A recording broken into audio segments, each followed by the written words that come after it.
The road is really too tricky, we don't feel comfortable enough, so we decided to let the bikes in the bush and to keep going by foot. I am Leah, and with my partner Quinten, we are traveling across the Americas on motorcycles, very slowly. We started at the Arctic Ocean in Canada, heading for Patagonia in Argentina. One day. The first year we crossed Canada, the United States and Mexico. Then we arrived in Central America, right in the middle of the rainy season. In the last episode, after 3 months in Guatemala and a month in Belize, we decided to turn back to Mexico. After a few weeks discovering diving in Quinten, we are now in Yucatán, about to leave Valladolid and hit the road again.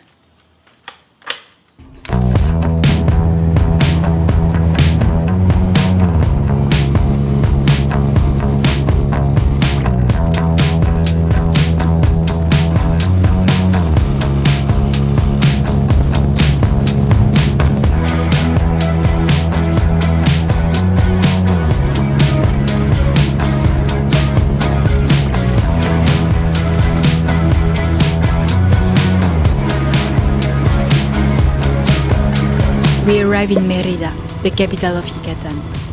I heard so many good things about this city. Less resort, less crowds, more real life. But before discovering Mérida, we arrived somewhere very special.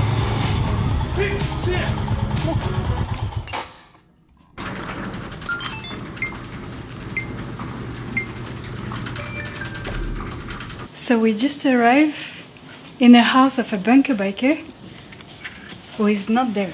So literally we are in the house of someone we don't know, who doesn't know us, that we will not meet for free. And what a house.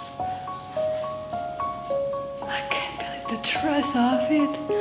It's such a beautiful house. Oh my god, this is so cool.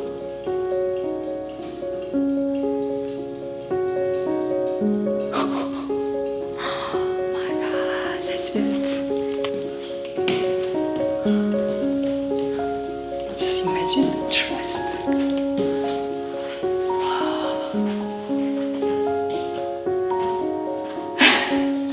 Every room has a bathroom.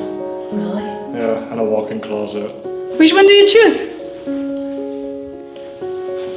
Quentin, you chose this one? Yeah. Oh my god, but this is huge. There's a wardrobe room. This is so cool. By the way, our host Antonia also runs a blog called Tacos y Topes. It's a real gold mine for motorcyclists traveling through Mexico. Route advice, places to stay, the kind of resource you wish you'd found earlier.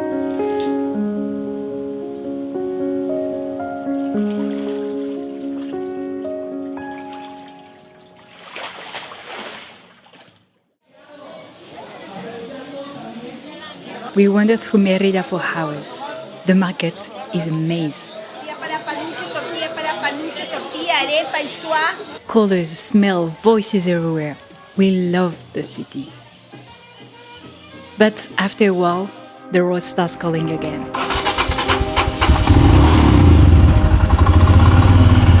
So we leave for a day, direction the jungle. With one simple plan, swim in Cenotes. It sounded like a nice, easy ride. It wasn't.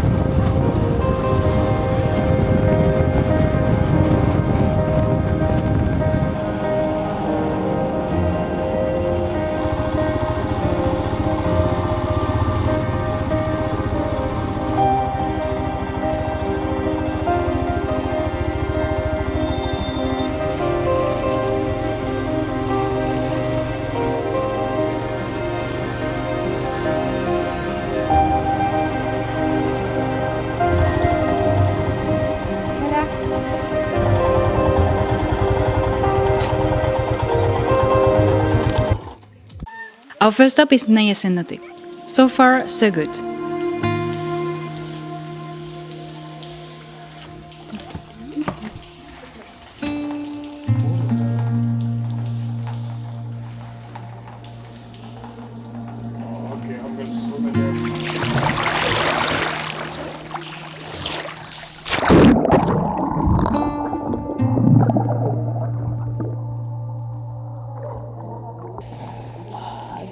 is incredible.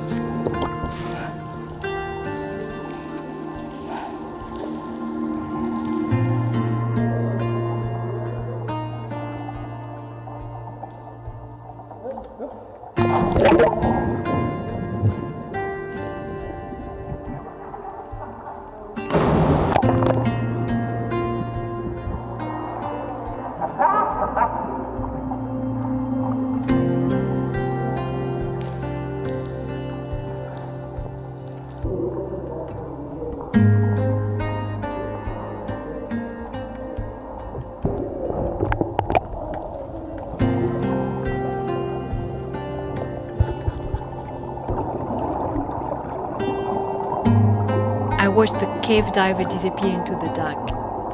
It looks like the center of the earth. I felt a bit jealous. Maybe I should get some diving certifications one day. Maybe.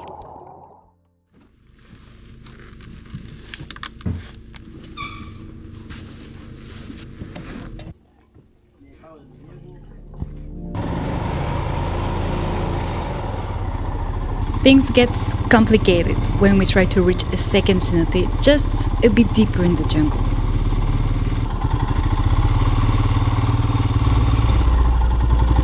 The track slowly disappears. What's left is mud. Thick, sticky, unpredictable. Whoa!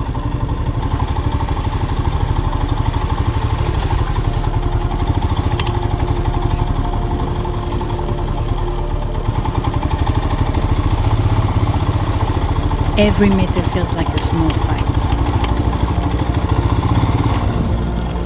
Whoa! I lose control more time than I'd like to admit. I am exhausted after just a few kilometers. Tense, frustrated.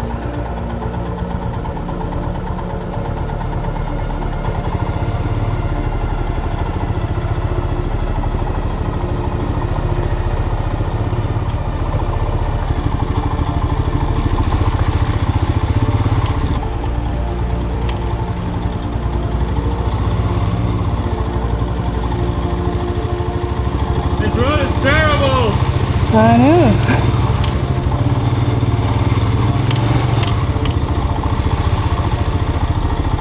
Rain season.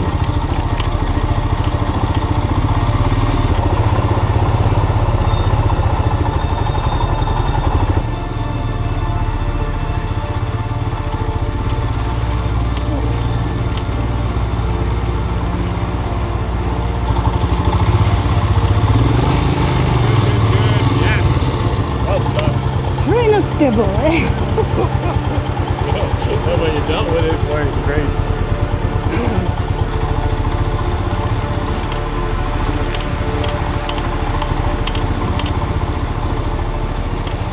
And suddenly, it's very clear. I don't have the level for this. Not today.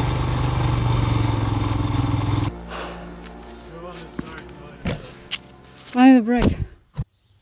Okay, the road is really too tricky. We don't feel comfortable enough, so we decided to let the bikes in the bush and to keep going by foot. And even by foot, it's a bit slippery. What an idea to go in the rainforest during the rain season. That was to be expected. Leaving the bike behind feels strange, almost like giving up. But sometimes knowing when to stop is part of the journey. I think we just reached the entrance of the cenote, and well, the advantage of this shitty road is that we are the only humans here. Oh, there's a motorbike. Never mind.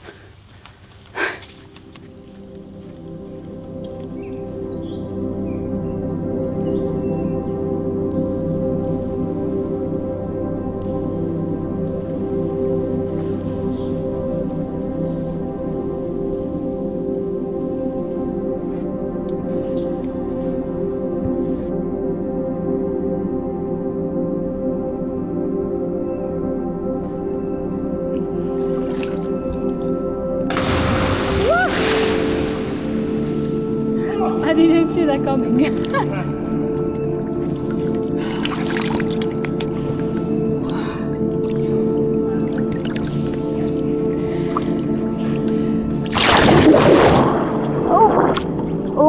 is incredible.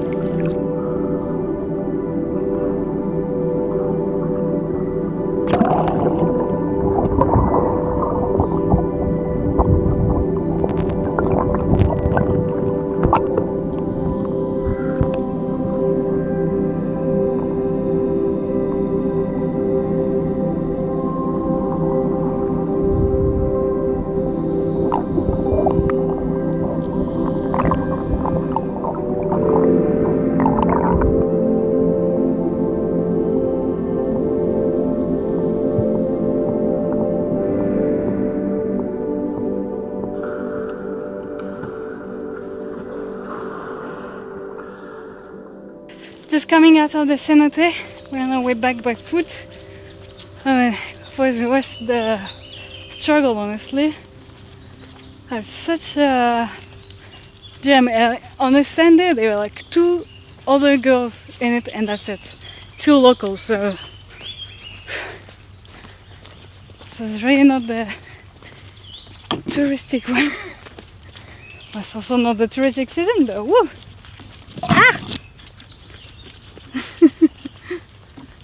That was cool. What do you think? Nice.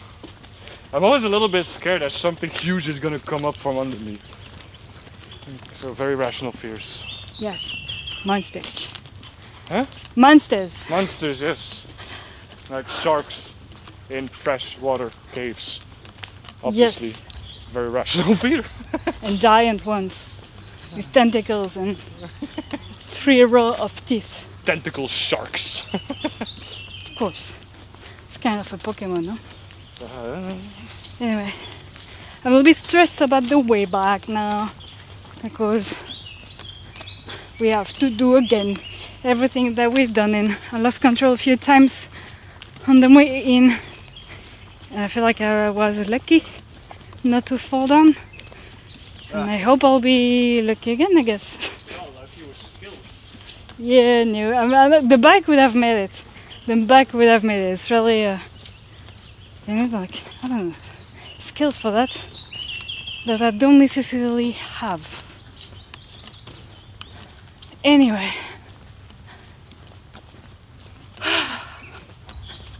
I feel exhausted, but happy.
Tense muscles.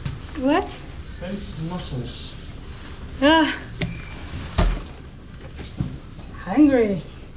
Oh, not yet. I feel like at one point I'm gonna be. Whoa, I am starving already. After a few days working from the house, we leave again. This time toward the coast.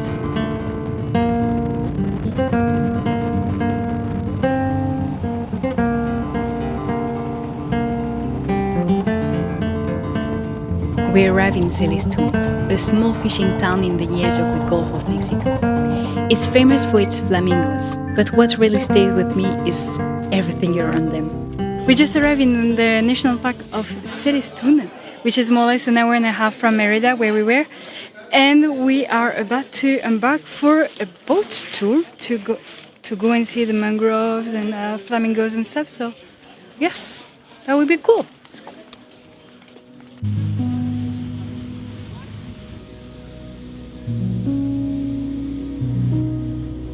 We get on a boat and slowly enter the mangroves. The water is calm, the air feels heavy.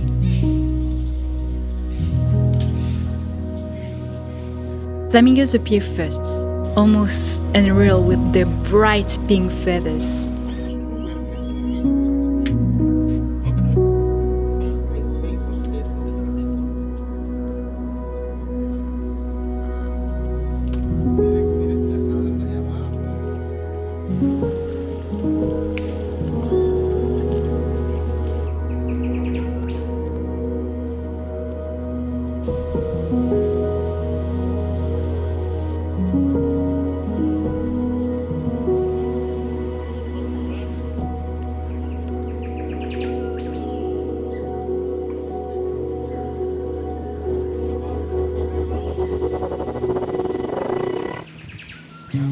And then the mangrove closes in. Roots everywhere, tangled, twisted, alive.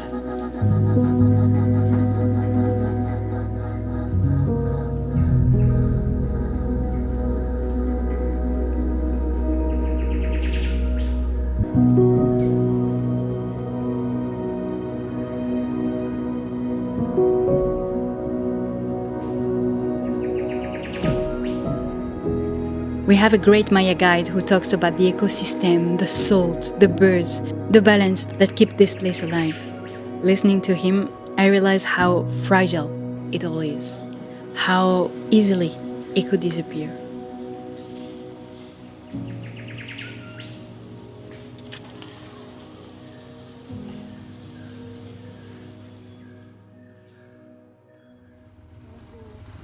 On the way back, the sky turns dark and it opens up. Not one storm, not two, three.